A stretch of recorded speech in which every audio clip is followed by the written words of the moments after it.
Partie 101, citation 493. L'union est un des visages de l'amour. C'est une fortune illustre et une halte ombreuse, un cercle bienheureux et une aurore joyeuse. C'est la vie soudain neuve, l'éclat du quotidien. C'est le bonheur sans fin et une grâce immense qu'Allah nous donne. Si ce bas monde n'était une demeure d'emprunt, d'épreuves et d'incertitudes, et le paradis seul havre des récompenses que le haïssable ne menace plus, je dirais que l'union avec l'aimé connaît cette même pureté sans trouble, cette jubilation sans mélange et sans tristesse, cet achèvement du désir et ces espérances comblées. J'ai fait l'expérience de tous les plaisirs. J'ai saisi toutes les fortunes, où qu'elles mènent. Ni les faveurs du pouvoir, ni les avantages de l'argent, ni même être quelque chose quand on n'était rien, ni le retour après l'absence, ni le salut après la peur et l'exil, loin du puits de son clan.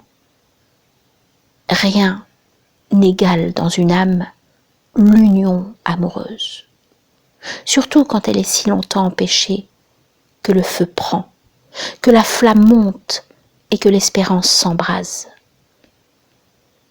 Une prairie qui s'illumine après la pluie, l'aurore d'une fleur quand les nuages nomades lèvent leur camp nocturne dans la douceur du matin, le murmure des eaux qui percent les 1000 couleurs des parterres, la grâce des blanches citadelles qui assiègent de verts jardins.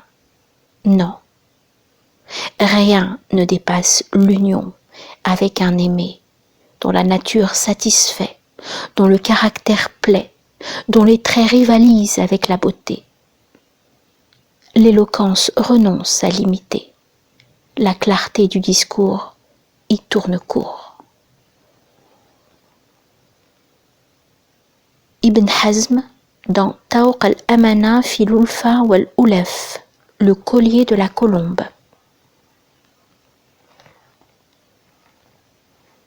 « 491.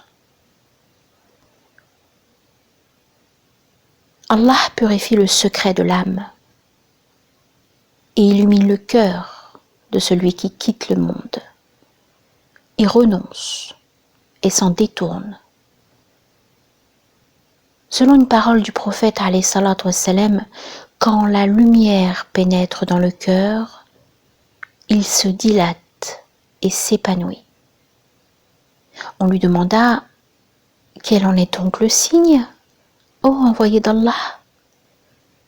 Il répondit « S'éloigner du monde illusoire, se tourner vers le monde éternel et se préparer à la mort avant qu'elle ne survienne. » Hadith rapporté par Ibn Mas'ud, cité par Hakim. Ainsi le prophète alayhi salatu wassalam avait fait savoir qu'Allah illumine le cœur de celui qui s'éloigne de ce bas monde. Kalabadi dans Kitab al-Ta'ruf li madhhab ahl al-tasawuf.